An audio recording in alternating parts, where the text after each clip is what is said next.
नमस्कार प्यारे साथियों, कैसे हैं आप सब? आई होप कि सब एकदम बढ़िया होंगे और बहुत ही अच्छी तरीके से अपनी तैयारी कर रहे होंगे। तो चलिए भाई, मैं अंकित गंगवार आप सभी लोगों का एक प्यारी सी क्लास में बहुत बहुत स्वागत करता हूँ। बढ़िया तरीके से हम लोग इस क्लास को करेंगे और क्वेश्चंस को देखेंगे बढ़िया तरीके से। आप लोग सभी लोग जल्दी जल्दी से जो है इस क्लास को ज्वाइन कर लीजिएगा और अपने फ्रेंड्स वगैरह में भी क्लास को शेयर कर दीजिएगा, ठीक है भाई? तो बिना टाइम वेस्ट किए हम लोग पहले क्वेश्चन पे चलते हैं। आज हम क्वेश्चन नंबर 22 से करेंगे, क्योंकि इससे पहले ये वाला जो क्वेश्चन था वो हम कल की क्लास में कर चुके हैं, ठीक है? तो इस वाले क्वेश्चन से हम लोग आगे बढ़ेंगे। ये आज का पहला क्वेश्चन रहने वाला है, तो आराम से पढ़िएगा और आंसर कीजिएगा। पहला क्वेश्चन आप लोगों के सामने है। क्वेश्चन पढ़ो।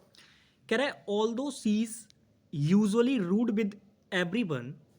फिर आगे एक नई क्लास शुरू हो रही है जिसमें कह रहा है she behaved nice with all of us today. देखो, क्वेश्चन में अगर आप नोटिस करोगे तो सबसे पहली बात ये है कि यहाँ पे आपको ये जो चीज़ें दे रखी हैं, ये एक क्लाउज आपकी शुरू हुई है जिसमें ऑल दो से ये कंजंक्शन है आपका। सी आपका सब्जेक्ट है, सिंगुलर सब्जेक्ट है, तो उसके साथ सिंगुलर वर्ब आएगी। अब यूजुअली एडवर्ब है, रूड एडजेक्टिव है। तो रूड जब एडजेक्टिव है तो एडजेक्टिव को मॉडिफाई करने के लिए एडवर्ब चाहिए होगा। बिल्कुल ठीक लगा रखा है। विद प्रेपोजिशन है, एवरीवन कंपाउंड आपका क्या है प्यारे साथी? प्रोनाउन है। तो ये ऑब्जेक्ट का काम कर लेगा, यानी ये चीज़ भी बिल्कुल ठीक है। तो गड़बड़ कहाँ है असल में? गड़बड़ जो दे रखी है वो ये दे रखी है भाई, नाइस नहीं आएगा। क्यों नहीं आएगा वो मैं आपको समझाता हूँ। देखो, यहाँ पे ना उसके बिहेव करने की बात हो रही है, और बिहेव है अपने आप में क्या? वर्ब। क्या चीज़ है? ये वर्ब है। तो यहाँ पे जब ये बिहेव करने की बात हो रही है तो हमें बताना होगा कि उसने कैसे बिहेव किया, अच्छे से बिहेव किया। तो बिहेव नाइस नहीं होगा, क्योंकि नाइस जो वर्ड होता है वो एडजेक्टिव होता है। हमको यहाँ पे एडवर्ब चाहिए होगी, तो यही यहाँ पे क्या थी मेरे प्यारे साथी? गलती थी। कहाँ पे आंसर है हमारा? फर्स्ट वाले ऑप्शन में। नाइस नहीं होगा, इसकी जगह एडवर्ब लगानी पड़ेगी। तो she behaved well with all of us today ऐसे बोल देंगे तो हमारे क्वेश्चन का जो आंसर होगा वो ठीक हो जाएगा। ठीक है भाई, नेक्स्ट आ जाते हैं क्वेश्चन नंबर 23। अब देखो, ये जो क्वेश्चन है ये एसएससी एमटीएस 2024 का है। इससे पीछे वाला जो क्वेश्चन था ये भी एसएससी एमटीएस 2024 का ही था, यानी बिल्कुल लेटेस्ट वाले जो क्वेश्चन है वो मैं आपको करा रहा हूँ। ठीक है, क्योंकि मैंने प्रीवियस ईयर रखा हुआ है तो मैंने आपके लिए लेटेस्ट क्वेश्चन भी रख दिए थे कुछ इसमें उठा के, जो आपके पूछे गए हैं। तो क्वेश्चन आपका स्पॉटिंग एरर का है। सीधे सीधे आप डायरेक्शन पढ़ेंगे तो समझ में आ जाएगा। मैंने पूरी की पूरी डायरेक्शन भी वही रख दी है जो क्वेश्चन में दी गई थी। तो ये एरर का क्वेश्चन है, यहां से हमें पता चल रहा है। तो आप क्वेश्चन पढ़िए। कह रहा है she is as more intelligent as her brothers are. तो कह रहा है कि वह उतनी ही इंटेलिजेंट है जिसने कि उसके भाई हैं। तो मेरे प्यारे साथी, क्या मैंने आपको नहीं बताया है? जो पॉजिटिव डिग्री वाले स्ट्रक्चर होते हैं वो दो होते हैं। एक तो आपका होता है एज डॉट डॉट एज वाला, और एक होता है सो डॉट डॉट एज वाला। ये दो स्ट्रक्चर होते हैं आपके। मैं दोनों की एक खास बात आपको बताता हूं, वो ध्यान से समझिएगा। देखो, ये जो एज डॉट डॉट एज वाला स्ट्रक्चर होता है ये पॉजिटिव डिग्री के लिए होता है, और ये दूसरा वाला भी पॉजिटिव डिग्री के लिए होता है। लेकिन दोनों में ना एक डिफरेंस है, वो डिफरेंस आपको पता होना चाहिए। ये एज डॉट डॉट एज वाला जो स्ट्रक्चर होता है ये पॉजिटिव स्टेटमेंट और निगेटिव स्टेटमेंट दोनों के लिए आ जाएगा। यानी आप इसको पॉजिटिव स्टेटमेंट के लिए यूज करो या नेगेटिव स्टेटमेंट के लिए यूज करो, ये दोनों के लिए ही आ जाएगा। लेकिन आपका सो डॉट डॉट एज वाला जो स्ट्रक्चर होता है ये केवल केवल आप तभी यूज कर पाएंगे जब आपकी जो स्टेटमेंट दे रखी हो वो कैसी हो? नेगेटिव स्टेटमेंट हो। यानी इसको आप कभी भी पॉजिटिव स्टेटमेंट के लिए यूज नहीं कर पाएंगे किसी भी कीमत पे। ठीक है भाई, समझ में आ गई बात? अच्छा, अब यहां से एक प्यारा सा कॉन्सेप्ट और है जो आपको ध्यान रखना है। देखो, ये सो डॉट डॉट एज और एज डॉट डॉट एज वाले तरीके से जब हम पॉजिटिव डिग्री दिखाते हैं तो इसका मतलब ये हुआ कि इसके बीच में जो यहाँ एडजेक्टिव आएगा, जो यहाँ पे इनके बीच में जो एडजेक्टिव आएगा वो किस डिग्री में होना चाहिए? पॉजिटिव डिग्री में। किस डिग्री में होना चाहिए? पॉजिटिव डिग्री में, तभी तो पॉजिटिव डिग्री बनेगी। तो आपको ये बात याद रखनी है कि एज डॉट डॉट एज वाला स्ट्रक्चर हो या सो डॉट डॉट एज वाला स्ट्रक्चर हो, वो पॉजिटिव डिग्री को तभी दिखाएंगे जब उनके बीच में जो आप एडजेक्टिव यूज कर रहे हो ना, वो पॉजिटिव डिग्री में हो, तभी तो पॉजिटिव डिग्री बनेगी सही वाली। तो बस यही चीज आपको ध्यान देनी थी। अब आप इस क्वेश्चन में देखकर बताओ, इंटेलिजेंट यानी एक सिलेबल से ज्यादा सिलेबल का वर्ड है, तो अगर मैंने इसमें मोर लगाया तो कंपैरेटिव डिग्री बन जाएगी, अगर मैंने मोस्ट लगाया तो सुपरलेटिव डिग्री बन जाएगी। अब आप देखो ना, ये एज डॉट डॉट एज वाला स्ट्रक्चर है। कौन सा स्ट्रक्चर है? एज डॉट डॉट एज वाला। तो इसमें मोर लगा दिया मैंने इंटेलिजेंट से पहले, तो ये तो कंपैरेटिव डिग्री दे रखी है, बट मुझे कौन सी चाहिए थी? Positive degree. तो आपको कुछ नहीं करना है, बस इसमें से मोर हटा देना है, आपके क्वेश्चन का आंसर ठीक हो जाएगा। तो मोर हटा दीजिए, क्वेश्चन का आंसर ठीक हो जाएगा। ठीक है भाई, सेकंड ऑप्शन में क्या है? गलती है। नेक्स्ट क्वेश्चन पे चलते हैं भाई। ये भी बढ़िया क्वेश्चन है, ये भी एसएससी एमटीएस 2024 में पूछा गया है। क्वेश्चन पढ़ेंगे। कह रहे the children were merry than usual on Sunday. तो क्वेश्चन में अगर आप नोटिस करेंगे तो कह रहा है द चिल्ड्रन वर मैरी। अब मैरी यहाँ पे आप देखो, मैरी वर्ड क्या होता है? ये जो मैरी वर्ड होता है, इसकी पार्ट्स ऑफ स्पीच को समझना बहुत जरूरी है। ये वर्ड आपका वर्ब भी होता है, ये वर्ड आपका एडजेक्टिव भी होता है। तो भाई इसको थोड़ा सा समझ के चलना आप। इसको कई बार बच्चे कंफ्यूज कर लेते हैं, उनको लगता है कि ये केवल वर्ब ही होता है। भाई ये आपका एडजेक्टिव का भी काम करता है।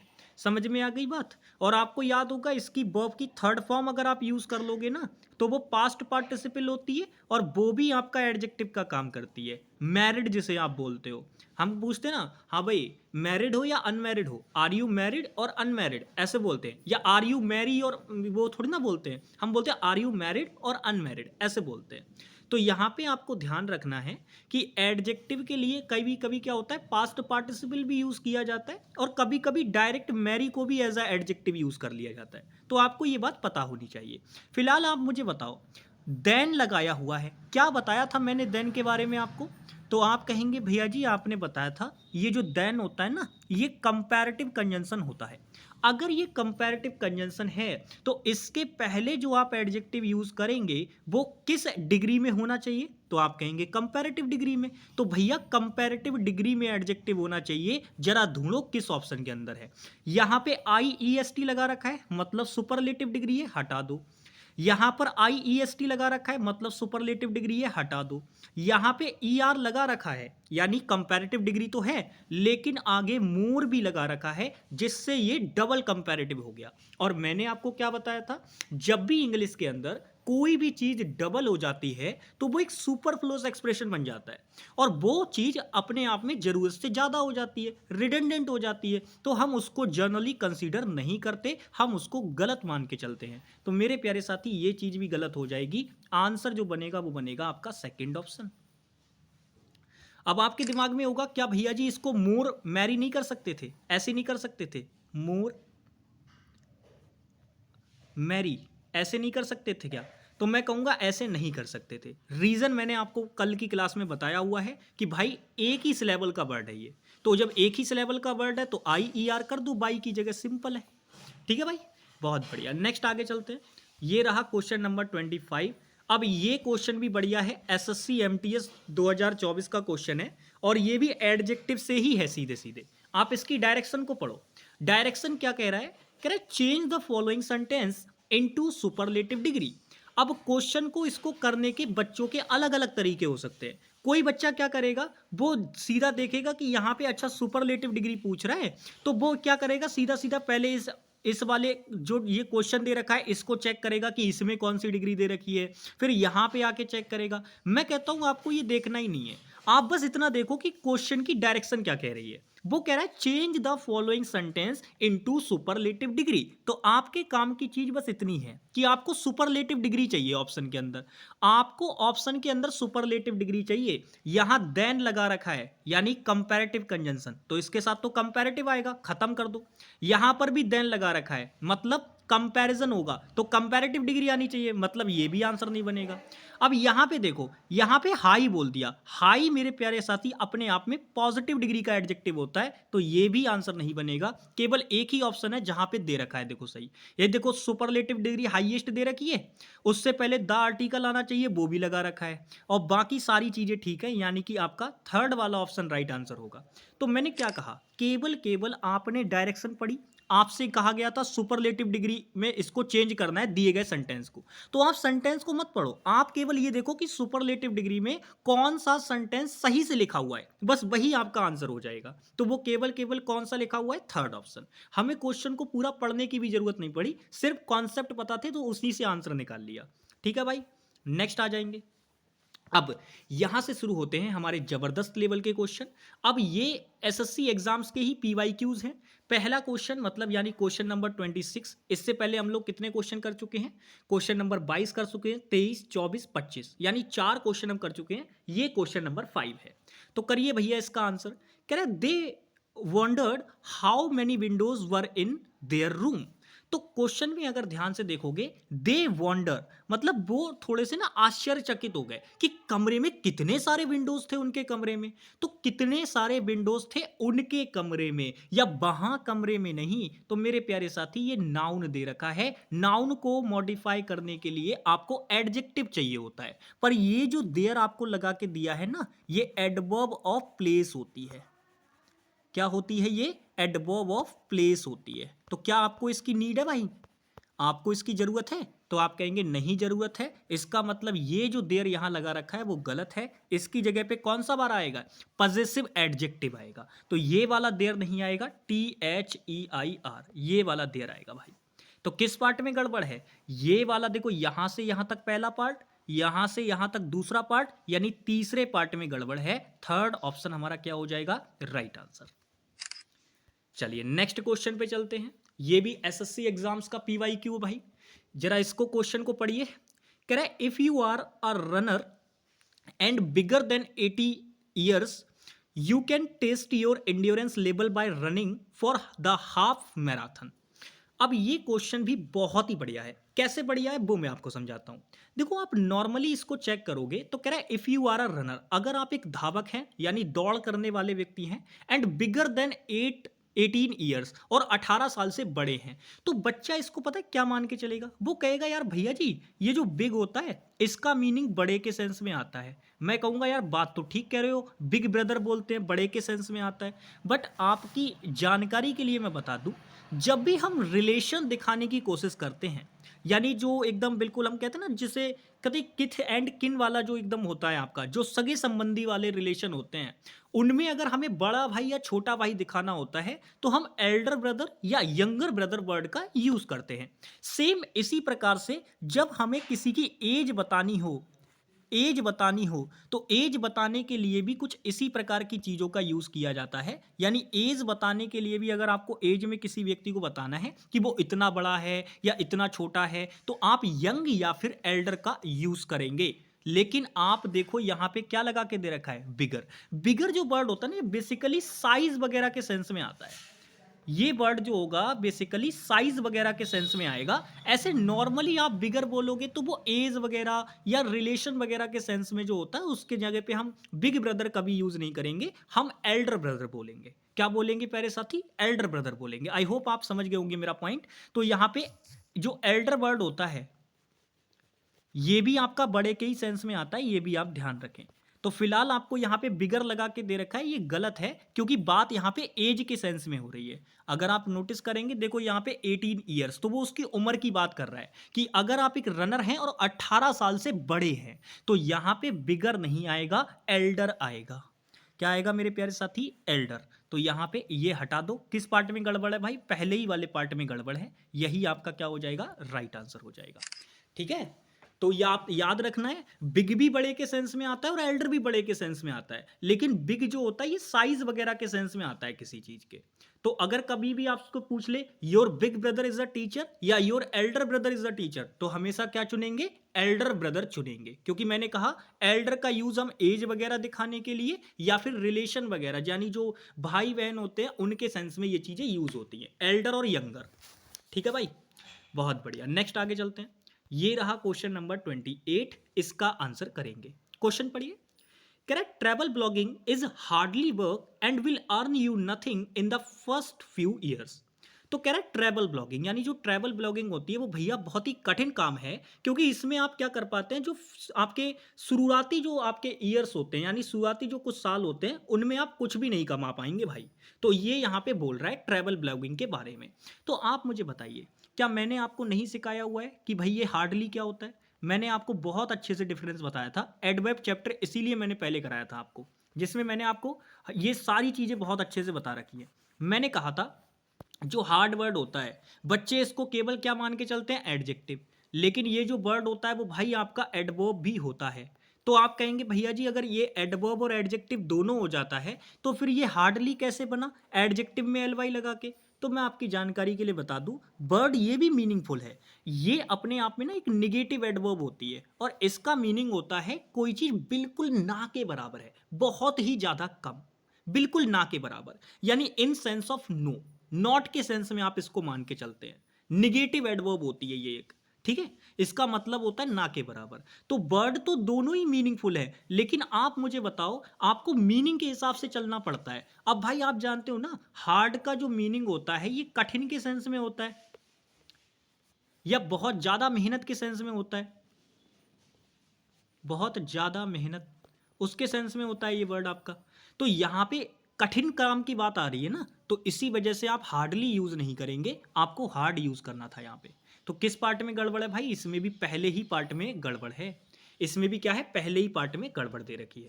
ठीक है भाई, हार्डली नहीं लगाना था, हार्ड लगाना था आपको। तो आपको ये दोनों वर्ड के बारे में अगर जानकारी होती तो आप मीनिंग से तुरंत निकाल लेते कि हमें यहाँ पे हार्ड चाहिए या हार्डली चाहिए। नेक्स्ट आ जाइए, ये भी क्वेश्चन बढ़िया है, क्वेश्चन पढ़ेंगे। कह रहे no method of making other people agree to your view point is as effective as this method. देखो यहां पे आप अगर चीजें चेक करोगे तो नॉट, यहाँ पे बस एक गड़बड़ है, बाकी पूरी चीजें ठीक है क्वेश्चन में, और कोई गड़बड़ नहीं है, सारी चीजें ठीक है। यहां पॉजिटिव डिग्री लगा रखी है, ये भी ठीक है। देखो मैंने कहा था एज डॉट डॉट एज जब वाला आप स्ट्रक्चर यूज करेंगे तो इसके साथ कोई फर्क नहीं पड़ता, आप निगेटिव स्टेटमेंट भी लिख सकते हैं, आप पॉजिटिव स्टेटमेंट भी लिख सकते हैं। तो देखो यहाँ पे नो वगैरह करके यूज किया गया है, मतलब स्टेटमेंट को निगेटिव फॉर्मेट में यूज किया गया है, तो बिल्कुल ठीक है, कोई दिक्कत वाली बात नहीं है, कर सकते हैं। और ये इफेक्टिव जो एडजेक्टिव है वो पॉजिटिव डिग्री में यूज किया गया है। तो सारी चीजें यहां पे ठीक हैं, बस गड़बड़ पता है कहां कर रखी है, ये रही गड़बड़। नो मेथड, नो मेथड नहीं बोलेंगे, तब बात गलत हो जाएगी। आपको बोलना होगा नो अदर मेथड, क्योंकि आप ना दो मेथड के बीच में बता रहे हो कि कोई भी अन्य कोई भी मेथड इतना बढ़िया नहीं है जो कि लोगों को मना पाता इस पॉइंट ऑफ व्यू पे, जितना कि इफेक्टिव ये मेथड था। तो दो मेथड के बीच में एक प्रकार से आपने बता दिया कि भाई ये वाला मेथड ज्यादा इफेक्टिव था, ठीक है ना। तो उसको दिखाने के लिए आपने एज डॉट डॉट एज वाला स्ट्रक्चर यूज किया जो कि पॉजिटिव डिग्री का था। आप यहां पे सो डॉट डॉट एज वाला स्ट्रक्चर भी यूज कर सकते थे, कोई फर्क नहीं पड़ता है, दोनों ही ठीक माने जाते, क्योंकि निगेटिव टाइप की स्टेटमेंट बनाई जा रही है ना यहाँ पे। फिलहाल यहाँ पे गड़बड़ बस ये है, नो मेथड नहीं होगा, नो अदर मेथड होगा, नो अदर मेथड। ठीक है भाई, ये चीज होगी। तो किस पार्ट में गड़बड़ है यहाँ पे, फर्स्ट वाले पार्ट में। अब ये फर्स्ट वाले ही पार्ट में एरर बन रहे हैं भाई, क्या ही किया जाए। जैसे क्वेश्चन पूछे गए थे मैंने वैसे ही रखे हुए हैं सारी की सारी चीजें, मैंने कोई भी अपने पास से ऑप्शन में छेड़छाड़ नहीं की है। नेक्स्ट आ जाएंगे भाई, नेक्स्ट क्वेश्चन, इसमें बताओ क्या होगा। ये क्वेश्चन नंबर 30 है। इस तरीके के क्वेश्चन भी बहुत पूछे जाते हैं। क्वेश्चन पढ़ो, कह रहे I prefer apples more than oranges. अब क्वेश्चन में गड़बड़ कहां है वो मैं आपको बता रहा हूं। देखिए क्वेश्चन में अगर आप देखेंगे तो एग्जाम्पल में क्या कर रखा है, एग्जामिनर ने बस छोटी सी गलती की है। बच्चा सबसे पहले पता है गड़बड़ कहां पकड़ेगा, उसे लगेगा कि यार यहां पे प्रेफर है, लेकिन यहां पे मोर देन ऑरेंजेस लगा रखा है, तो ये चीज गड़बड़ हो जाएगी। बट मैं आपकी जानकारी के लिए एक बात बताना चाहूंगा, यहां पे देखो, यहां पे एक गड़बड़ की है, ये मोर देन वाले पार्ट में गड़बड़ मत निकालना, ये अपनी जगह पे ठीक है। ध्यान से देखना मेरी बात को, यहां पे देखो, ये मोर देन वाली चीज अपने आप में ठीक है, यहां गड़बड़ नहीं है। गड़बड़ जो दे रखी है वो यहां दे रखी है, आई प्रेफर, प्रेफर व्हाट, समझ रहे हो ना। यहां पे जो गड़बड़ दे रखी है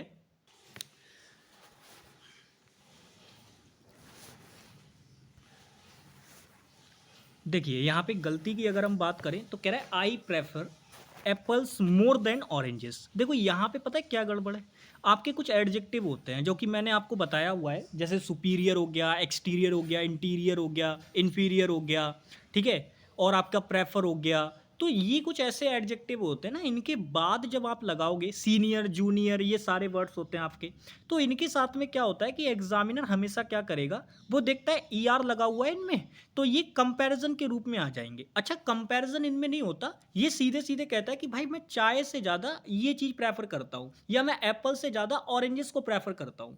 तो वो सीधे सीधे अपने आप में ना बताने के सेंस में आ जाता है कोई ना कोई चीज़, या सीधे सीधे कंपैरिजन नहीं करता वहाँ पे वो सीधे बता देता है कि ये व्यक्ति ऐसा है इतना।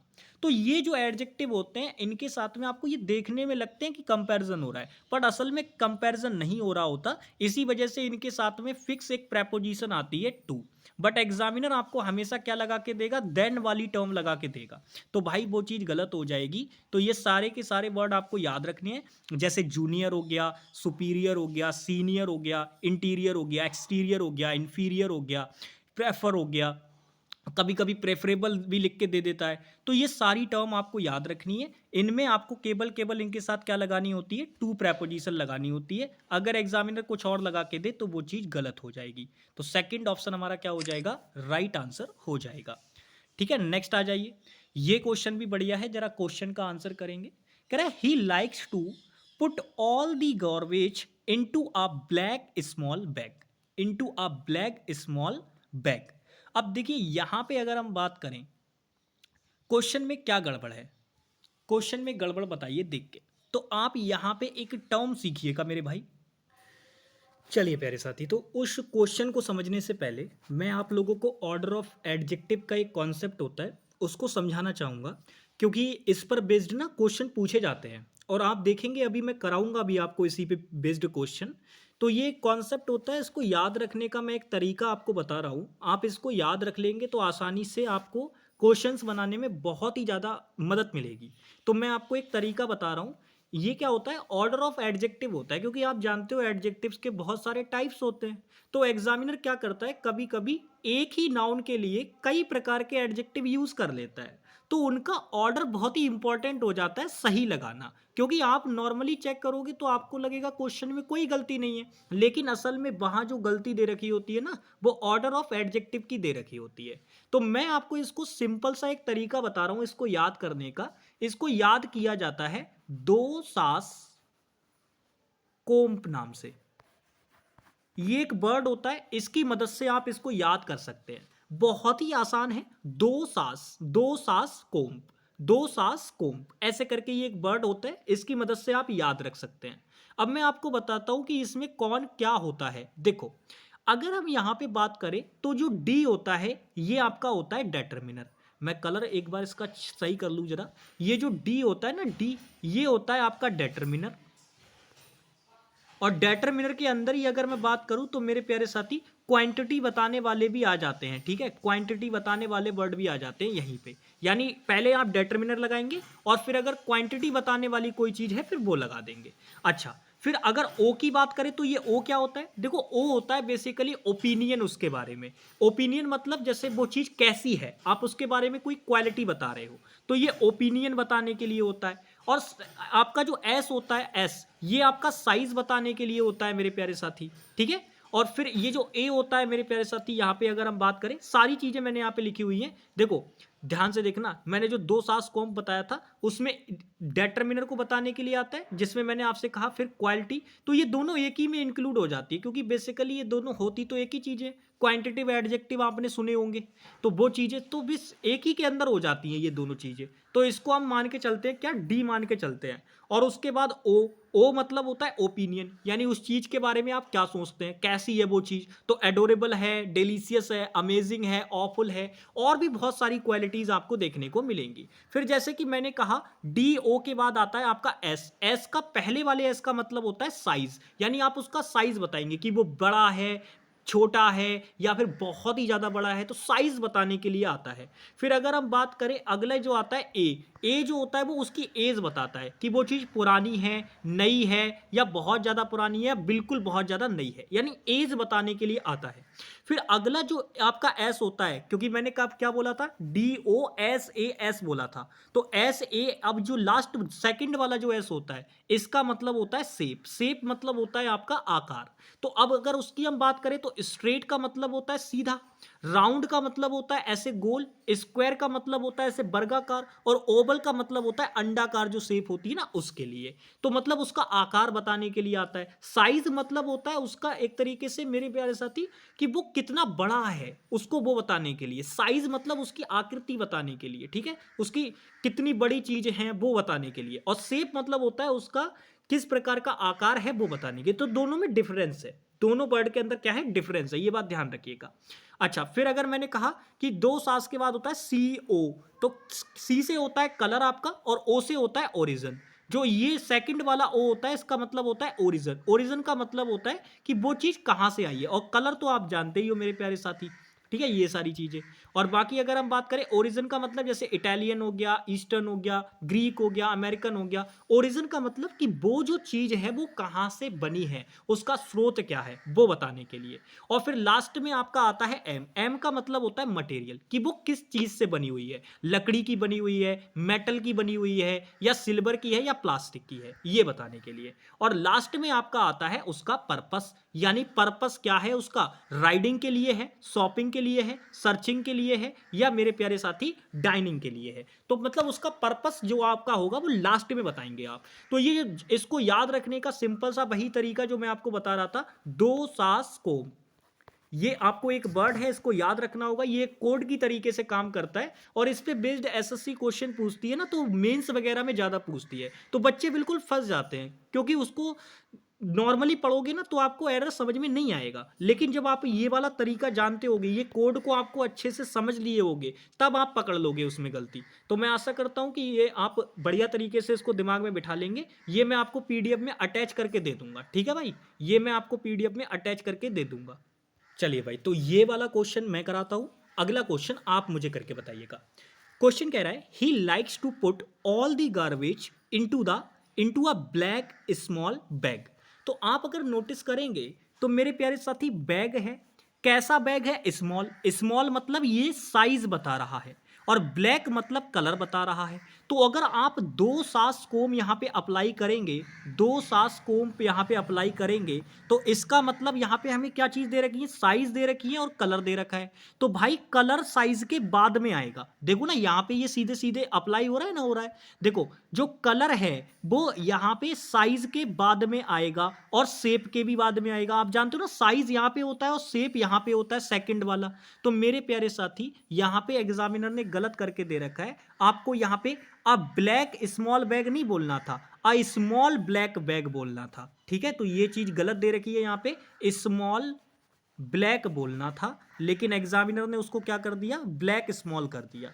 तो ये चीज होगी, और ये आपको तभी पता लग पाएंगी जब आपको वो कोड याद रहेगा। वो कोड बहुत इंपॉर्टेंट है, उससे SSC क्वेश्चन पूछती रहती है, ठीक है। अब इस वाले में आप लगा के दिखाओ, सेम वही चीज है, बिल्कुल सेम वही चीज है, बस आपको वो कोड अप्लाई करना है। यहां पर भी एडजेक्टिव का जो कोड होता है वो अप्लाई करना है। क्वेश्चन पढ़िए, कह रहे हैं my friend has started a restaurant in a wooden big building in Manali.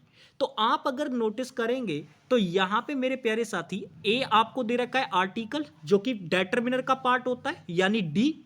और यहां पे वुडन, वुडन का मतलब है कि वो चीज किससे बनी हुई है, मटेरियल बताना है। तो आप अगर नोटिस करेंगे तो आप मुझे बताइए कोड क्या था, दो सास कोम्प, COMP।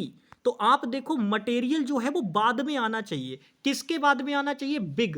बिग मतलब यहां पर आप उसका साइज बता रहे हैं। तो मेरे प्यारे साथी आप देखो, चाहे साइज की बात हो चाहे शेप की बात हो, यहां पर आप देखो ना, चाहे साइज की बात हो चाहे शेप की बात हो, जो आपका मटेरियल है वो दोनों के ही बाद में आ रहा है, लेकिन यहां तो पहले लगा दिया, तो हो गई गलती। इसका मतलब यहां पे ये जो लगा रखा है ना आपके सामने, ये जो लगा रखा है वुडन बिग बिल्डिंग, ये गलत हो जाएगा। इसकी जगह होगा big wooden building, big wooden और बिल्डिंग, ये होगा आपका। ठीक है, तो यहाँ पे जो ये चीज़ कर रखी है ये गलत हो जाएगा भाई, यानी एडजेक्टिव जो लगा के दे रखे थे ना आपको, ये गलत दे रखे थे भाई। तो सेकंड वाले पार्ट में आपका आंसर हो जाएगा। चलिए नेक्स्ट आगे चलते हैं। ये क्वेश्चन नंबर 33 है, इसका आंसर करेंगे। क्वेश्चन पढ़िए। कह रहा था noble embers has a captivating plot and begins with a senior army officer preparing to receive a rare visitors, ठीक है, a man who was once his closer friend. देखो क्वेश्चन में आप अगर गड़बड़ देखोगे तो एक बेसिक सी गड़बड़ है, क्वेश्चन को जबरदस्ती बहुत बड़ा कर दिया गया है, लेकिन क्वेश्चन में उतना कुछ खास नहीं है।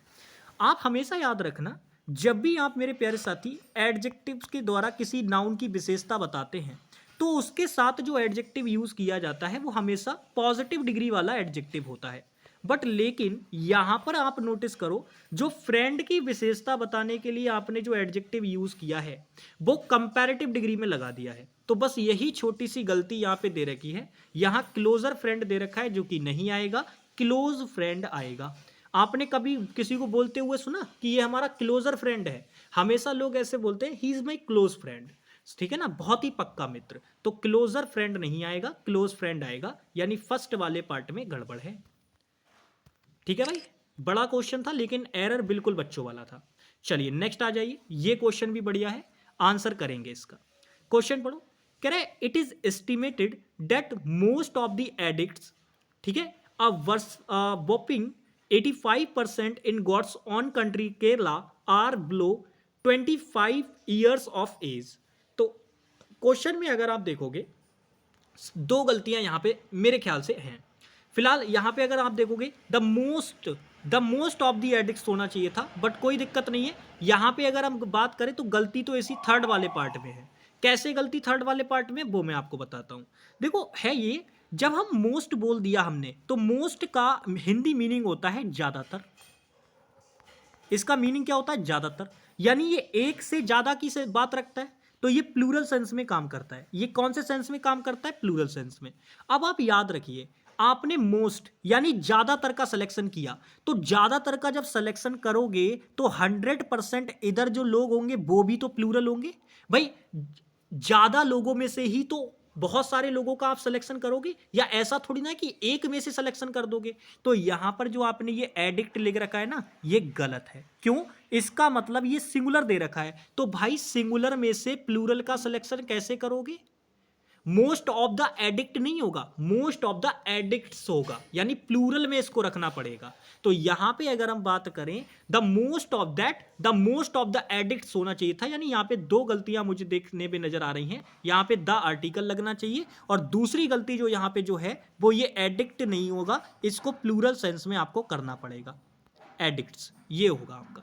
तो यहां पे थर्ड वाले पार्ट में क्या है भाई? गड़बड़ है। ठीक है, थर्ड वाले पार्ट में क्या है? गड़बड़ है। नेक्स्ट आगे चलते, ये क्वेश्चन नंबर 35 है, इसका आंसर करेंगे। ये डबल हो गया भाई? अच्छा डबल नहीं है, अच्छा दूसरा क्वेश्चन है। चलो क्वेश्चन पढ़ो। कह रहे scientists have found that life was creeping and crawling about the earth 1.5 billion years early than previous year thought.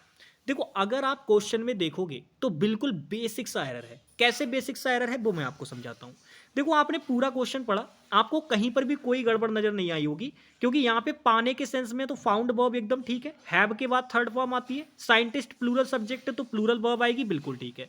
उसके बाद लाइफ आपका अनकाउंटेबल नाउन होता है तो सिंगुलर वर्ब आएगी, बी की फॉर्म है, उसके बाद आईएनजी फॉर्म लगा सकते हैं। उसके बाद क्रॉलिंग, यानी दोनों लाइफ के ही बारे में बात हो रही है तो दोनों वर्ब इसी के लिए आई हैं, तो वॉज के हिसाब से दोनों आईएनजी है, ठीक है कोई दिक्कत नहीं। अबाउट प्रेपोजिशन है, उसके बाद द अर्थ उसका ऑब्जेक्ट है, 1.5 बिलियन ईयर्स ये दे रखा है। अर्ली देन, अब यहां गलती हो गई, क्यों? क्योंकि आपको अर्ली वर्ड के बारे में मैंने एडवर्ब चैप्टर में भी बताया था कि ये वर्ड की पार्ट्स ऑफ स्पीच, बच्चा इसको ये मान के चलता है कि ये केवल एडवर्ब है, क्योंकि एलवाई लगा हुआ होता है, तो बच्चों के दिमाग में ये रहता है कि ये केवल एडवर्ब है। पर आपकी जानकारी के लिए बता दें भाई, ये जो अर्ली वर्ड होता है ये आपका एडजेक्टिव भी होता है। ठीक है, एडजेक्टिव भी होता है, और जब ये एडजेक्टिव होता है ना तो इसकी कंपैरेटिव और सुपरलेटिव भी बनती है। और कंपैरेटिव और सुपरलेटिव कैसे बनती है? जैसे अर्ली की अगर मुझे कंपैरेटिव बनानी है तो मैं कैसे बनाऊंगा? EARLIER, ये अर्लियर हो गई। ऐसे ही अगर मुझे इसकी सुपरलेटिव बनानी है तो अर्लीस्ट कर देंगे। तो मेरे प्यारे साथी यहां पर अगर आप नोटिस करोगे तो देन आपको कंपैरेटिव कंजंक्शन दे रखा है, और अगर ये कंपैरेटिव कंजंक्शन दे रखा है मतलब मुझे इससे पहले वाला एडजेक्टिव जो चाहिए था वो कंपैरेटिव डिग्री में चाहिए था।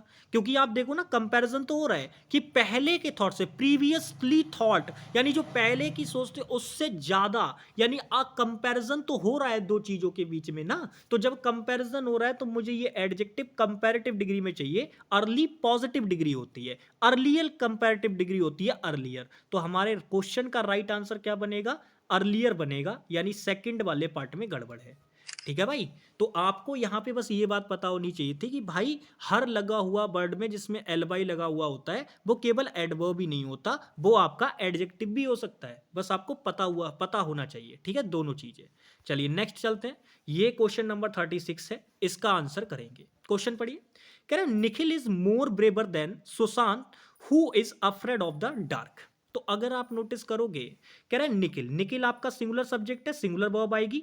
मोर ब्रेवर, इससे ज्यादा नहीं पढ़ना, क्योंकि आप देखो सुशांत की और निखिल की आपस में कंपैरिजन हो रही है। देन लगा रखा है आपका कंपैरेटिव कंजंक्शन, तो इतनी बात तो सही है कि इसके पहले कंपैरेटिव डिग्री आएगी।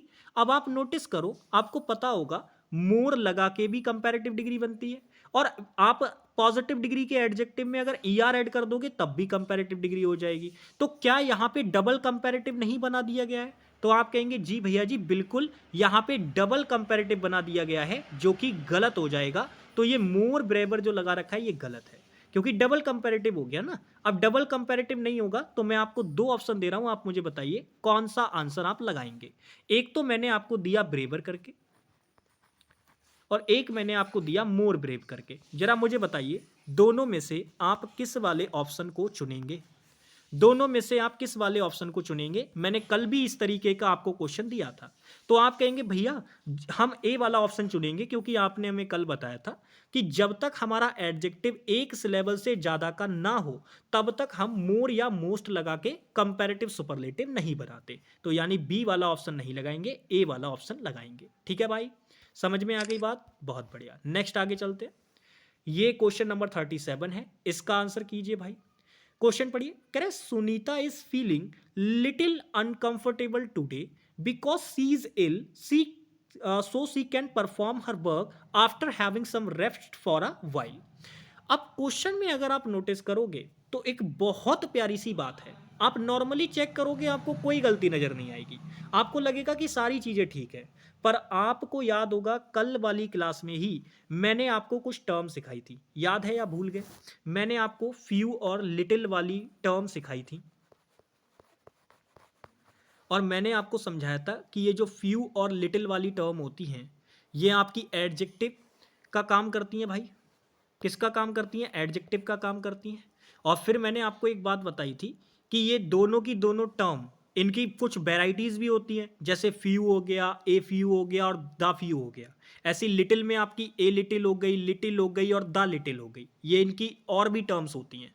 लेकिन आपको मैंने बताया था कि ये जो फ्यू होता है ये काउंटेबल के सेंस में आता है, और ये लिटिल जो होता है ये अनकाउंटेबल के सेंस में आता है। तो आप ये तो देख पा रहे हो कि अनकंफर्टेबल होने की बात हो रही है, तो काउंटेबल का तो कोई मतलब नहीं है। तो एडजेक्टिव में बता रहा है कि भाई वो थोड़ा सा ना अनकंफर्टेबल फील कर रही थी, यानी उसे अच्छा नहीं लग रहा था। तो आप मुझे बताइए, आगे आपको इंफॉर्मेशन दे रखी है कि भाई वो बीमार थी, तो आप मुझे बताओ अगर वो बीमार थी तो थोड़ा अनकंफर्टेबल महसूस कर रही होगी या ज्यादा अनकंफर्टेबल महसूस कर रही होगी? तो आप कहेंगे भैया जी जब बीमार होता है व्यक्ति ना तो थोड़ा ज्यादा अनकंफर्टेबल फील करता है। और इसको आगे बताने के लिए उसने एक बात और भी लिख रखी है, अगर ज्यादा अनकंफर्टेबल फील नहीं कर रही होती तो वो अपने काम को तुरंत भी तो कर सकती थी। लेकिन उसने क्या बोला आगे? After having some rest for a while, यानी थोड़ी देर आराम करने के बाद वो अपना काम कर सकती है। इसका मतलब वो लिटिल अनकंफर्टेबल नहीं थी, वो थोड़ा सा ज्यादा अनकंफर्टेबल थी। और थोड़ा ज्यादा अनकंफर्टेबल थी मतलब अनकंफर्टेबल थी लेकिन थोड़ा थी, तो थोड़ा ज्यादा के सेंस में आएगा। यानी कि आप अगर केवल लिटिल लगा देंगे तो वो बहुत ज्यादा ना के बराबर हो जाएगा। तो ना के बराबर अनकंफर्टेबल थोड़ी ना थी, थोड़ा थी, तो पॉजिटिव सेंस में हमें लिखना पड़ेगा। यानी लिटिल टर्म अगर यहां लगा दोगे तो बात गलत हो जाएगी, लिटिल टर्म नहीं आएगी यहां पे, यहां टर्म आएगी अ लिटिल। यहां जो आपका आंसर टर्म बनेगी ना ध्यान से रखना, यहां पे जो आपका आंसर टर्म बनेगी वो लिटिल नहीं बनेगी, इसकी जगह पे अ लिटिल आएगा, ये टर्म इसका आंसर बनेगी। तो किस वाले पार्ट में गड़बड़ है भाई? फर्स्ट वाले पार्ट में, फर्स्ट वाले पार्ट में गड़बड़ है। ठीक है ना, समझ में आई बात? आगे चलें, नेक्स्ट आ जाओ। ये क्वेश्चन भी बढ़िया है, क्वेश्चन नंबर 38। क्वेश्चन पढ़ो। कह रहे Jaipur is farther from Patna than Chandigarh. अब क्वेश्चन में बहुत ही प्यारी सी बात है, आप ध्यान से देखिएगा, ये फर्दर प्लस फार्दर पे डिफरेंस है, कल क्लास में बताया था। आप यहां पे क्वेश्चन देखो, कह रहा है जयपुर जो है वो पटना से, मतलब जयपुर जो है वो पटना से दूर है देन चंडीगढ़, मतलब चंडीगढ़ की अपेक्षा पटना से ज्यादा दूर है कौन? जयपुर, ये बताना चाह रहा है। तो भैया यहां पे आप मुझे बताओ, जयपुर, पटना और यहाँ पे चंडीगढ़ की बात हो रही है, तो ये दूरी के सेंस में बात कर रहे होंगे या एडिशनल के सेंस में बात कर रहे होंगे? क्योंकि मैंने आपको बताया था ये वाला जो फर्दर होता है ये एडिशनल के सेंस में बात करता है, और ये जो FARTHER वाला जो फर्दर होता है ये दूरी के सेंस में बात करता है। तो आप मुझे देखकर बताओ, हम यहाँ पे दूरी वाली बात कर रहे हैं ना, दूरी के सेंस में, तो जब दूरी के सेंस में बात कर रहे हैं तो ये वाला फर्दर नहीं आएगा, आपको ये वाला लगाना होगा, दूरी वाला, FARTHER वाला। तो किस वाले पार्ट में गड़बड़ है? बी वाले पार्ट में। कहां है भैया बी वाला पार्ट? ये रहा, ठीक है, बी वाले पार्ट में गड़बड़ है। नेक्स्ट आ जाओ, ये रहा क्वेश्चन नंबर 39। अब इसका आंसर करेंगे। ये क्वेश्चन भी बहुत बढ़िया है। ये क्वेश्चन आप ये मान के चलो, जब मैंने एडजेक्टिव चैप्टर शुरू कराया था और जो पहला क्वेश्चन मैंने कराया था उस पहले क्वेश्चन के कॉन्सेप्ट पे आधारित है ये क्वेश्चन। पढ़ो, कह रहे Rahul was the richest of the 2 person. तो कह रहे राहुल जो है वो सबसे अमीर है 2 लोगों में। अब याद रखना, सबसे पहली बात आप ये देखो, पहली बात पर्सन नहीं होगा, पर्सन्स होना चाहिए, बात गलत हो जाएगी, हो सकता है टाइपिंग मिसप्रिंट हुआ हुई है, तो यहाँ पे एस लगा देना, 2 पर्सन्स होना चाहिए, ठीक है। अच्छा, अब यहाँ पे आप क्वेश्चन में ये देखो, मैंने आपसे क्या कहा था? मैंने कहा था जब भी आपको एडजेक्टिव लगाना हो तो आप ये देखना कि आप 2 व्यक्तियों की बात कर रहे हैं या 2 से ज्यादा व्यक्तियों की बात कर रहे हैं, ठीक है। फिर मैंने आपसे ये बात कही थी कि भाई अगर आपको 2 व्यक्तियों के लिए एडजेक्टिव लगाना हुआ, कभी भी 2 व्यक्तियों के लिए एडजेक्टिव की बात हुई, एग्जैक्ट 2 व्यक्ति हैं और आपको एडजेक्टिव यूज करना है, तो आप उस एडजेक्टिव को हमेशा किस में यूज करेंगे? कंपैरेटिव डिग्री में। उस एडजेक्टिव को हमेशा आप किस में यूज करेंगे? कंपैरेटिव डिग्री में, ठीक है। जो एडजेक्टिव आप यूज करेंगे वो हमेशा कंपैरेटिव डिग्री में यूज करेंगे। लेकिन अगर बात 2 से ज्यादा की होगी तो एडजेक्टिव जो आप यूज करेंगे वो हमेशा किस में यूज करेंगे? सुपरलेटिव डिग्री में यूज करेंगे भाई। ये बात मैंने आपको बताई थी पहले ही वाले, जो पहला कॉन्सेप्ट कराया था ना मैंने इस प्रैक्टिस का, तभी मैंने आपको बताई थी ये चीज। तो आप जरा मुझे देखकर बताओ, यहां पे आपको एडजेक्टिव लगा के दिया रिचेस्ट, यानी कि पॉजिटिव डिग्री में EST ऐड करके दिया है, तो भाई ये सुपरलेटिव डिग्री है। और आप बताओ, यहां पर तो 2 लोगों की बात हो रही है ना एग्जैक्ट, और जब एग्जैक्ट 2 लोगों की बात हो रही है तो आपको यहां पे सुपरलेटिव डिग्री कैसे लगा दोगे भाई? बात गलत हो जाएगी। यहां पे रिचेस्ट नहीं आएगा, रिचर आएगा, क्योंकि एग्जैक्ट 2 लोगों की बात हो रही है तो आपको कंपैरेटिव डिग्री लगानी होगी, ना कि सुपरलेटिव डिग्री, ठीक है भाई। तो रिचर आएगा ना कि रिचेस्ट, यानी किस वाले पार्ट में गड़बड़ है? सेकंड वाले पार्ट में। चलो नेक्स्ट चलते हैं भाई। ये क्वेश्चन नंबर 40 है, बताइए इस क्वेश्चन का आंसर क्या होगा। ये क्वेश्चन बहुत बढ़िया है, बहुत ही बढ़िया क्वेश्चन है। क्वेश्चन पढ़िए, कह रहे the old man climbed 7 floors with hardly no effort at all. तो क्वेश्चन में आप ये देखिए कि भाई जो ओल्ड मैन यानी जो बूढ़ा व्यक्ति था वो बड़ी मुश्किल से 7 फ्लोर चढ़ पाया, बड़ी मुश्किल से। विद हार्डली का मतलब ये है, ये क्लिम वर्ब के बारे में इंफॉर्मेशन है कि भाई वो चढ़ पाया कितने? 7 floor. With hardly, with hardly मतलब ये एडवर्ब फ्रेज है और इस वर्ब के बारे में ये इंफॉर्मेशन कर रही है। विद हार्डली का मतलब है बड़ी मुश्किल से चढ़ पाया, यानी 7 फ्लोर कम से कम बहुत ही ज्यादा मुश्किल से चढ़ पाया। वो कठिनाई की बात नहीं हो रही, बड़ी मुश्किल से चढ़ पाया, वो वाले सेंस में बात हो रही है। तो यहां विद हार्डली अपने आप में ठीक है, कोई गड़बड़ नहीं है। आप केवल हार्डली भी बोल सकते थे, लेकिन जो गड़बड़ यहां पे है वो पता है क्या है? आप एक बात बताओ, इतनी छोटी सी गड़बड़ है। मैंने आपसे कहा था जब ऑलरेडी निगेटिव एडवर्ब आपने लगा दी तो मैंने कहा था सेंटेंस में नॉट या नो जैसे शब्द यूज नहीं होंगे, नॉट, नो, नेवर। अगर आपने कोई और निगेटिव एडवर्ब सेंटेंस में लगा रखी है, जैसे हार्डली हो गया, वेयरली, रेयरली, स्कार्सली, इस प्रकार की अगर एडवर्ब आपने लगा रखी है, तो सेंटेंस में नो, नॉट, नेवर जैसे वर्ड आप यूज नहीं करेंगे। ये वाली बात मैंने आपको बताई थी।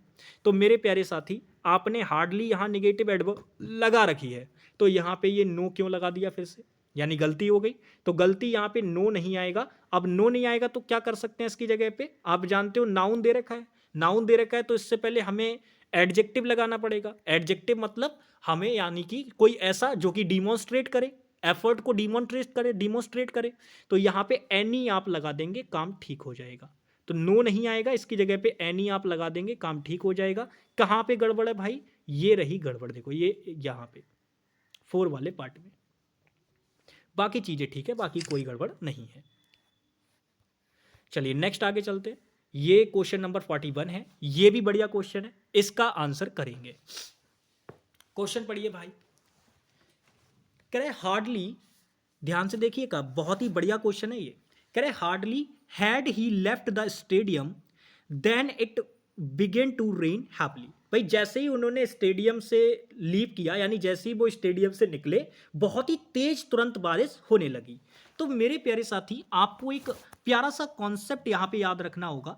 ये आप सबसे पहली बात तो ये बताओ, क्या आप जानते हो कि निगेटिव एडवर्ब जब भी किसी क्लाउज के शुरू में आ जाती है, निगेटिव एडवर्ब जो होती है, ध्यान से मेरी बात समझना, जो निगेटिव एडवर्ब होती है, ये अगर क्लाउज के शुरू में आ जाए तो उस वाली क्लाउज में हमें इन्वर्जन अप्लाई करना पड़ता है। पहला पॉइंट तो ये आपको पता होना चाहिए, और ये मैंने आपको एडवर्ब चैप्टर की प्रैक्टिस में भी बताई थी ये वाली बात, कि भाई जब भी आपकी निगेटिव एडवर्ब ना सेंटेंस के या स्टेटमेंट के शुरू में आ जाएगी, तो उस क्लाउज को आपको इन्वर्जन में लिखना पड़ेगा। ये वाली क्लाउज आपकी नॉर्मल ही रहेगी, लेकिन जिसमें वो निगेटिव एडवर्ब होगी भाई, उसको आपको इन्वर्जन में लिखना पड़ेगा। अब देखो यहाँ पे हार्डली आपका शुरू में आया है, तो देखो यहाँ पे इन्वर्जन अप्लाई हुआ है। नॉर्मली आपकी असर्टिव स्टेटमेंट है, लेकिन यहाँ पे देखो इस क्लाउज को किस में लिखा गया है, इन्वर्जन में। पहले हेल्पिंग वर्ब, फिर सब्जेक्ट, फिर मेन वर्ब, है इन्वर्जन अप्लाई हुआ। तो यहाँ पे चीजें ठीक है, लेकिन गड़बड़ पता है कहाँ कर दी, इसके साथ पेयर ऑफ कंजंक्शन चलते हैं। कुछ निगेटिव एडवर्ब्स होती हैं जिनके साथ पेयर ऑफ कंजंक्शन चलते हैं, तो आप उनको याद कर लेना। देखो एक तो होता है आपका नो सूनर,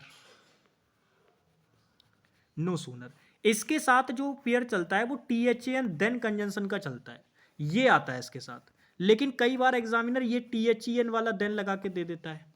अच्छा, और अगर मैं बात करूं तो बाकी और जो निगेटिव एडवर्ब्स होती हैं, जैसे हार्डली, वेयरली, रेयरली, स्कार्सली, इस टाइप की जो एडवर्ब्स होती हैं negative adverbs, hardly, barely, rarely, scarcely, तो इनके साथ जो पेयर आता है वो WHEN का होता है। वेन का भी होता है और कभी कभी बिफोर भी आ जाता है। तो फिलहाल अगर मैं बात करूं तो यहाँ पे बस यही चीज की गलती थी। आप देखो यहाँ पे हार्डली निगेटिव एडवर्ब दे रखी है, तो इसका जो पेयर ऑफ कंजंक्शन होता है वो वेन के साथ होता है, ना कि देन के साथ। तो बस यही गलती थी, यहाँ पे देन नहीं आएगा, इसकी जगह पे WHEN वेन आना है। लेकिन एग्जामिनर ने ये नहीं लगा के दिया, यानी पेयर वाली गलती थी। किस पार्ट में एरर था, बी वाले पार्ट में। तो यही हमारा क्या हो जाएगा, राइट आंसर। तो आपको ये चीजें पता होनी चाहिए, निगेटिव एडवर्ब से बेस्ड ये क्वेश्चन पूछती रहती है SSC, तो आपको इसको ना दिमाग में रखना होगा। बाकी नेक्स्ट हम लोग आगे चलते हैं। ये आज का लास्ट क्वेश्चन है हमारा, बढ़िया क्वेश्चन है, आंसर कीजिएगा क्वेश्चन का। क्वेश्चन पढ़ो। कह रहे रोशनी said that she prefers a white shirt than colored one in formal meetings, और फिर आपको दे रखा है नो एरर। तो बताइए क्वेश्चन में क्या गड़बड़ है। देखो, आज भी मैंने ये बात बताई है आपको कि भाई आपके कुछ एडजेक्टिव होते हैं जो कि दिखने में ऐसा लगता है जैसे वो कंपैरेटिव डिग्री हो, बस असल में कंपैरेटिव डिग्री नहीं होती। तो जब कंपैरेटिव डिग्री नहीं होती है तो उसके साथ कंपैरेटिव कंजंक्शन भी नहीं आएगा।